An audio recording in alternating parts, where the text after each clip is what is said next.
एक भर्ती में अपडेट दी गई है, यानी कि राजस्थान की ऐसी पहली भर्ती जिसमें वो रूल लागू हो चुका है, साफ साफ नोटिस लिखा हुआ है। यह महत्वपूर्ण बड़ी अपडेट है। यूआर को छोड़ के सभी विद्यार्थी इस वीडियो को देखें। जनरल वालों इस वीडियो को मत देखो, कोई आपकी अपडेट नहीं है इसमें, पहले ही बता देता हूँ।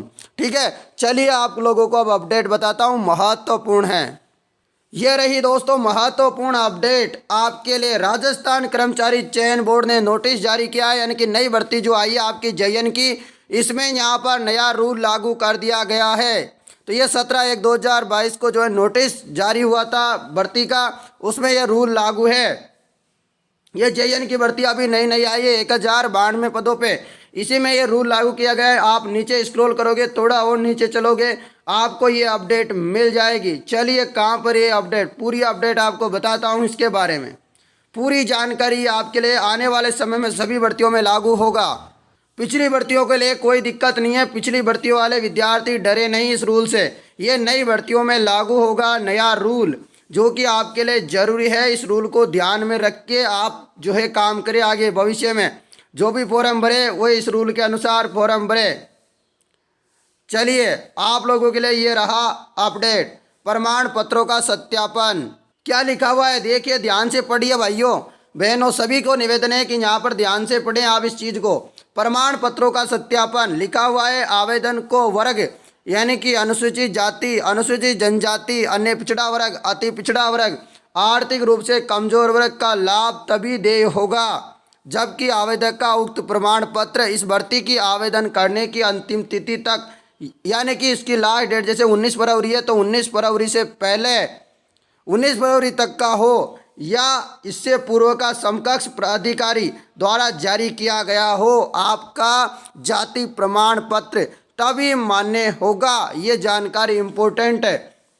यहाँ पर कहा गया जिस प्रकार देखेंगे आप, जाति प्रमाण पत्र की वैधता अवधि सामाजिक न्याय एवं अधिकारिता विभाग के जाति प्रमाण पत्र दिशा निर्देश दिनांक 9/9/2015 के अनुसार, ये आप देख लीजिए, ये पढ़ लीजिए। अनुसूचित जाति जनजाति के लिए जारी किए जाति प्रमाण पत्रों की अवधि जीवन पर्यंत होगी, जबकि OBC यानी कि SC ST वाले जीवन पर्यंत उसको दोबारा नहीं बनाएंगे नया, तो भी कोई दिक्कत नहीं है। इनकी जो अवधि है वो जीवन पर्यंत होगी, जबकि OBC के लिए संबंधित प्रमाण पत्र एक ही बार जारी किया जाएगा, परंतु क्रीमिलेयर में नहीं होने संबंधी तथ्य को 3 वर्ष की विधि समस्त शपथ पत्र के आधार पर मान्यता दी जाएगी। तो यहाँ पर देख लो, यहाँ पर OBC वालों के लिए बताया गया है, यानी कि क्रीमिलेयर वालों के लिए बताया गया है कि परंतु क्रीमिलेयर में नहीं होने की संबंधी तथ्य को 3 वर्ष के लिए विधि सम्मत शपथ पत्र के आधार पर मान्यता दी जाएगी, यानी कि शपथ पत्र के आधार पर आपको मान्यता दी जाएगी। क्रीमिलेयर में नहीं होने संबंधी प्रमाण पत्र 1 वर्ष के लिए मान्य होगा, यानी कि जो क्रीमिलेयर में नहीं है उनके लिए जो शपथ पत्र है वो 1 वर्ष के लिए मान्य होगा। एक बार क्रीमिलेयर में नहीं होने का प्रमाण पत्र जारी होने के उपरांत अगर प्रार्थी आगामी वर्ष में भी क्रीमिलेयर में नहीं है तो ऐसी स्थिति में उससे सत्यापित शपथ पत्र लेकर पूर्व में जारी प्रमाण पत्र को ही मान्य किया जाएगा। ऐसा अधिकतम 3 वर्षों तक किया जा सकेगा।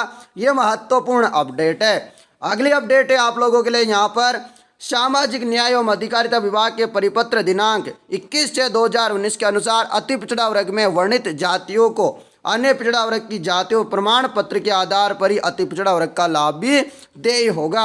ये अपडेट है। साथ में यहाँ पर एक और अपडेट है, अनुसूचित जाति जनजाति, अन्य पिछड़ा वर्ग, अति पिछड़ा वर्ग, आर्थिक रूप से कमजोर वर्ग की विवाहित महिलाओं का जाति आय प्रमाण पत्र नियमानुसार पिता माता की आय के आधार पर जारी पत्र ही मान्य होगा। पति के आय के आधार पर जारी प्रमाण पत्र मान्य नहीं होगा। ये इम्पोर्टेंट बात यहाँ पर बताई गई है। राजस्थान राज्य के अन्य पिछड़ा वर्ग, अति पिछड़ा वर्ग, क्रीमिलेयर के अभ्यर्थियों को आरक्षण का लाभ दे नहीं है। तो यहाँ पर बताया गया है क्रीमिलेयर के जो अभ्यर्थी उनको लाभ दे नहीं होगा, अतः ऐसे अभ्यर्थियों को ऑनलाइन एप्लीकेशन पर सामान्य आवेदन के रूप में आवेदन करना होगा, ये बताया गया है। आगे बताया गया अभ्यर्थी को पात्रता की जांच एवं दस्तावेजों के सत्यापन के समय शैक्षणिक योग्यता, आयु, वैवाहिक स्थिति, विधवा, परित्यक्ता, भूतपूर्व सैनिक, उत्कर्ष खिलाड़ी, विशेष योग्यजन, मूल निवास, विशेष मूल निवास प्रमाण पत्र, चरित्र एवं अन्य आवश्यक समस्त दस्तावेजों की प्रति विस्तृत आवेदन के साथ संलग्न करने होंगे।